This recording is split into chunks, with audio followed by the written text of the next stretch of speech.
Hi everybody, it is Casey Wynn and I am proud to present to you guys the very first episode of Women in Blockchain.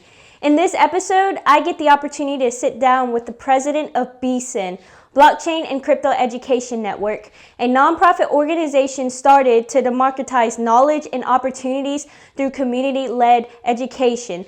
Their goal is to provide 10,000 people with free classes on the introduction to blockchain. And with this, it piqued my interest because not only is she running her own business, she has her own business, but she's also juggling starting a nonprofit and everything that goes along with running a business and your own organization. And so it piqued my interest. I reached out to her and got the opportunity to sit down and chat with her and pick her brain. So it is an honor for me to present to you guys Farhin Ali. Here with me today, I have the founder of BSIN, Blockchain and Crypto Education Network. It's a nonprofit organization that was founded to educate and connect people in the blockchain and crypto space. Farhin Ali, thank you for taking the time to sit down with me today and chat with me today. Thank you. It's a pleasure to be here with you. Same as well. So to get started, let's go about how did you go about starting BSIN? Why did you start it? Well, BSIN actually started as a meetup, and my high school aged son wanted to build a mining rig, and some of the components in a mining rig are very expensive, so before I would go and invest in this, I needed to learn more about it. Right. And so online there's so much information, it's like finding a needle in a haystack, and I wanted to make sure that I had a trusted resource and I can actually judge that by meeting people in person. So I started going to meetups, and we were meeting in coffee shops and grocery stores, cafeteria areas, and it wasn't conducive for learning, for real learning. I could tell individuals knew a lot of information and I could trust them. Right. But all these people were coming in to try to learn something, and we were just chatting about, the possibilities. And so instead, I decided I actually have an office because I have a business of my own, and I started sponsoring individuals to come in and start presenting. And I just said, okay, we'll just do a meetup that way where we can teach each other, what we know and put it together in a nice format. And we learned what we needed to, and I got hooked. My background is I'm an electrical engineer, and I got started in this to learn something for my son and needed to create a resource for apprenticeship and hands-on learning. And then that's how it turned into a whole organization. What happened with the meetups is you went to the meetups yourself to get more information, and then you ended up getting hooked, but you saw that the meetups that you guys were going to wasn't where not typically, but it wasn't to the point where you could have done more, right? So you went about and created BSIN for other people to meet up and for other people to connect and educate more about blockchain and crypto, right? So in the last answer that your answer that you just gave me, you mentioned that of course you have your own other business too. So what was it that hooked you to get you to want to start BSIN and put time, because of course having your own business isn't easy. But you wanted it so much to start BSIN that you allotted time away from your business to also start this nonprofit. Why is that? Okay, a couple reasons. Going back, when I was going to the meetups, I actually met some individuals that inspired me. I asked, why do you run these meetups? Why are you sharing this information? And Leon Gaiman had said that it's because he thinks that this could revolutionize the world and basically help everyday individuals. Right. And the more I learned, the more I realized that this was a very powerful technology, and that people who were everyday people, like hardworking people. Like while I was running my business, I had thought, when I saw the Wall Street Journal article, I thought, I need to look into this Bitcoin thing. And I didn't make the time to do that because I was busy working, and I did not allocate the time.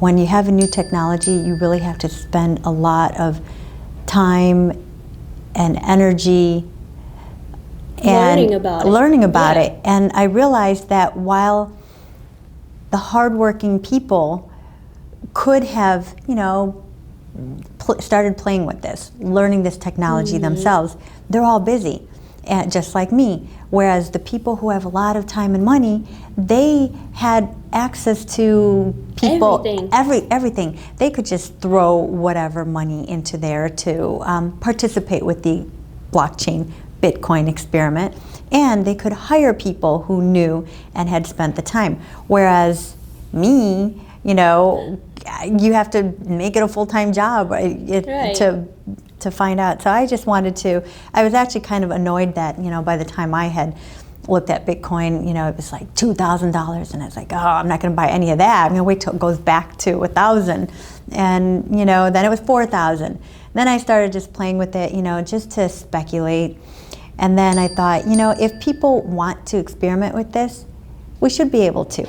The reason I didn't is because I had, I had no way to learn it, because it's blockchain and Bitcoin, cryptocurrencies, all of those are a way to exchange value. Right. And it wasn't until I started learning about Bitcoin is that I finally understood more about money and value exchange.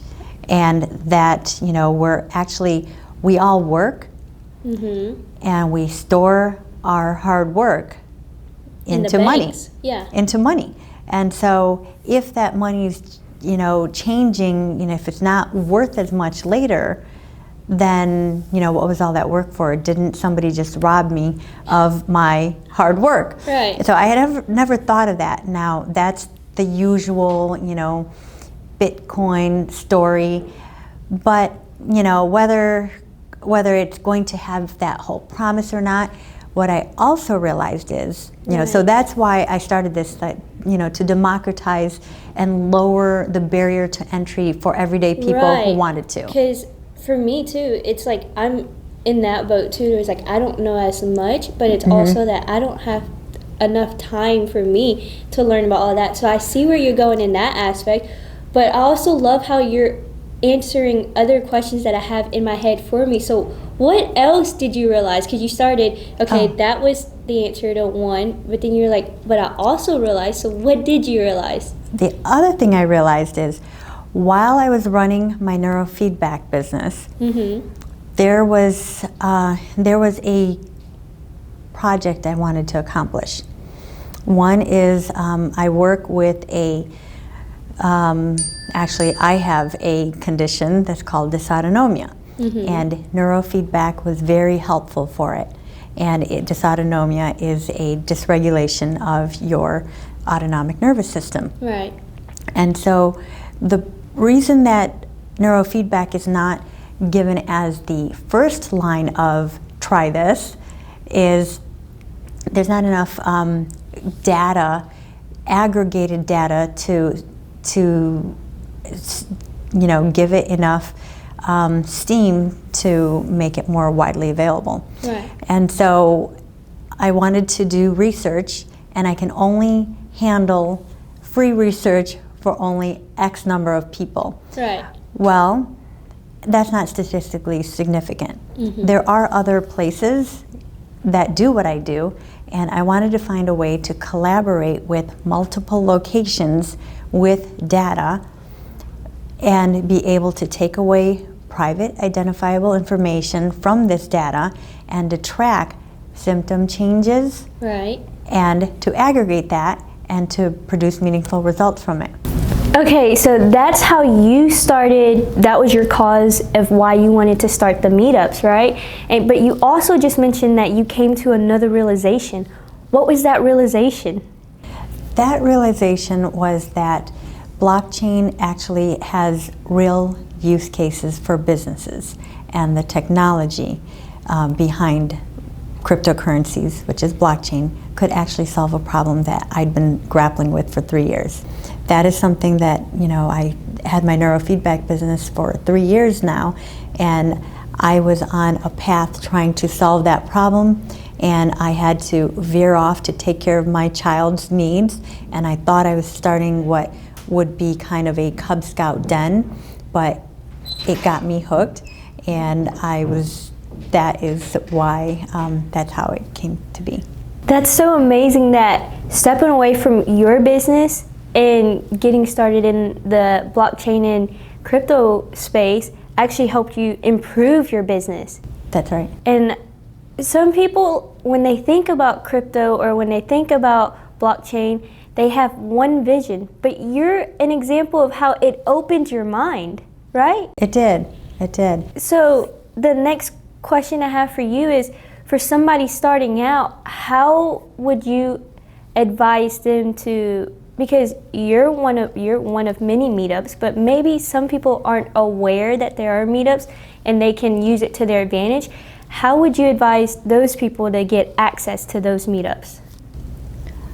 I don't understand the question, but I do. Can you clarify that? Yeah, so it's the meetups that you are doing right now. Some people might not know about them.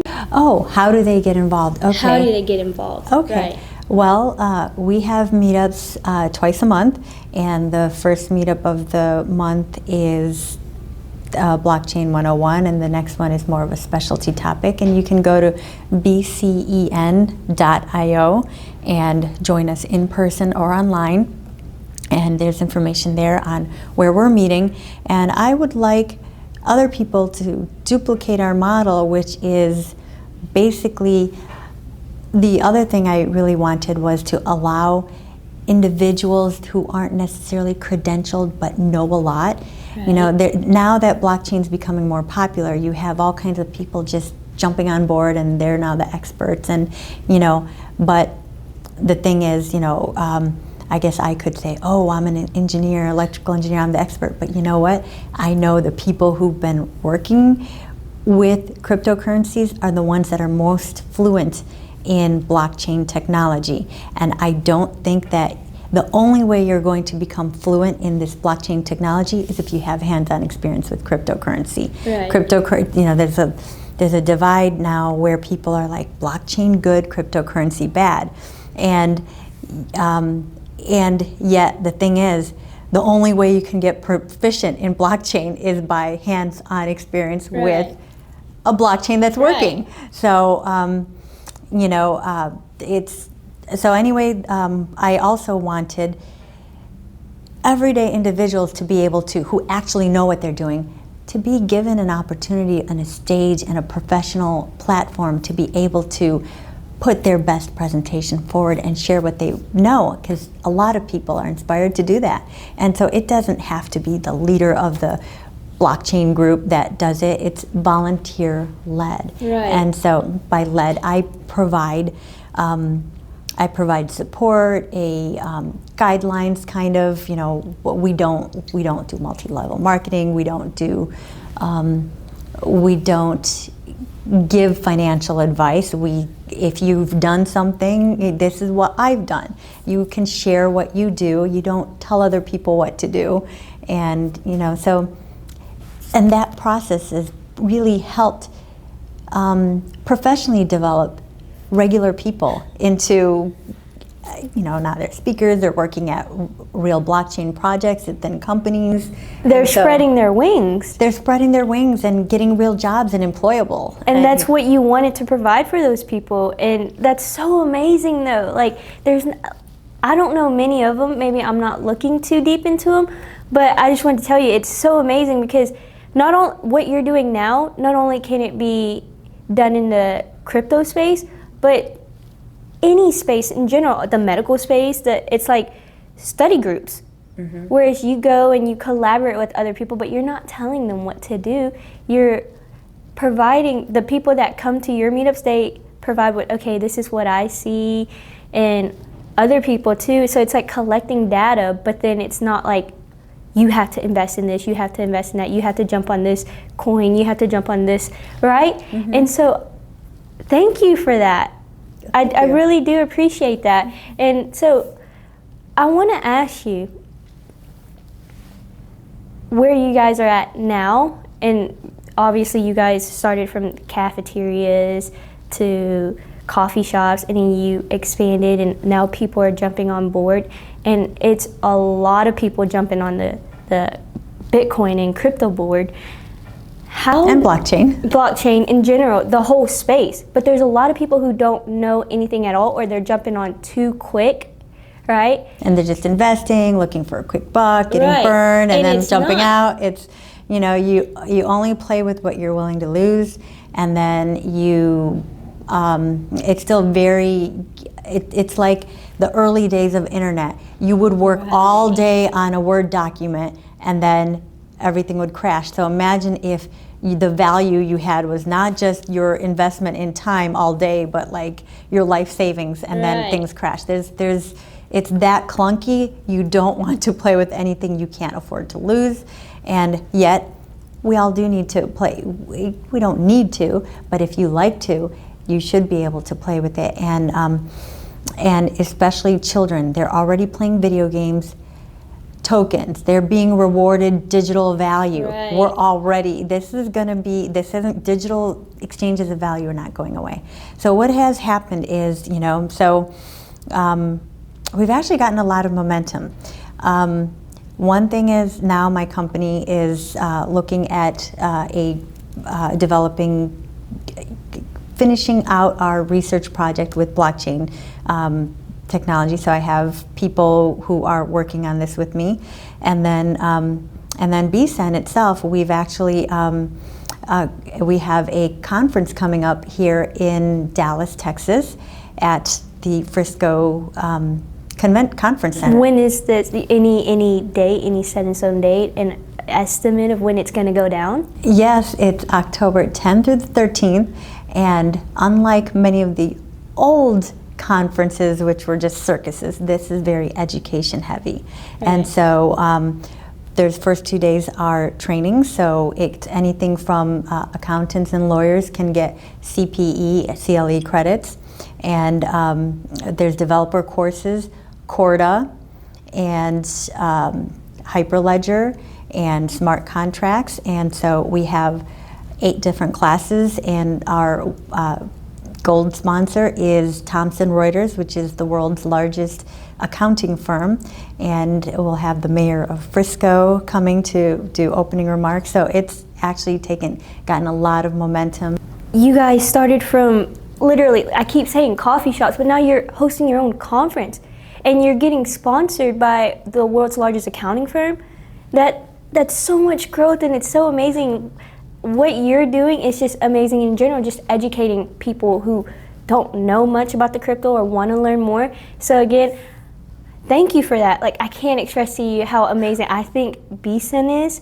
And so thank you for that. And also thank you for sitting down and taking the time and just chatting with me in general about why you started this nonprofit. But not only was it that, you also chatted with me about why you think crypto or blockchain and all of this, that the big circus going around, the next boom going around, is going to revolutionize or change the world, right? It's going to change the way we do business. It's going to change inefficiencies and redundancies that we have. It's going to change the finance world. It's going to change insurance. It's going to change identity, and really allow for a lot more efficiencies for businesses. And you know, I have grown a little and to realize that in this space that I don't know if cryptocurrencies are going to deliver the promise that they you know, originally are supposed to, but they may. You don't know. It's a risk you have to take. You know, but the thing is, they may not. Where is Netscape?